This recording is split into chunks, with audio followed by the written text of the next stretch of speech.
आधी लगीन कोंडाण्याचं आणि मग माझ्या रायबाचं असं म्हणत म्हणत शत्रू पक्षाची लढता लढता धारा तीर्थ पडणारे तानाजी मालुसरे सुद्धा इथलेच.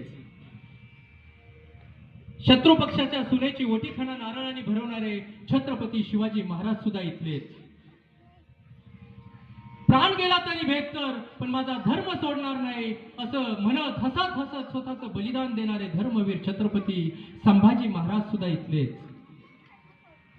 शत्रू पक्षाची लावण्याची स्त्री समोर उभी असताना ही जर आमची आई असती तर आम्ही किती सुंदर झालो असतो असे म्हणणारे आमचे छत्रपती शिवाजी महाराज कुठे आणि मुलगी दिसताक्षणी आती त्या खंडाळा म्हणणारा आजचा तरुण कुठे. कोणाच्या स्वराज्यात राहतो. वाचला पाहिजे कारण वाचनानं मस्तक सुधारतं आणि ज्याचं मस्तक सुधारलेलं असतं ते कोणासमोर नतमस्तक होत नसतं. आपण म्हणतो 16वे वर्ष धोक्याचं पण या 16 वर्षामध्ये महान पराक्रम सुद्धा झालेले आहेत. मग या 16 वर्षामध्ये आपण चांगल्या वाटेला जायचं तर चुकीच्या वाटेला जायचं हे तुमच्या आमच्या हातात आहे. आपल्याला एखादी चककणारी गोष्ट दिसते चमकणारी गोष्ट दिसते आपण त्याच्या जवळ जातो त्याला स्पर्श करतो ती असते काच.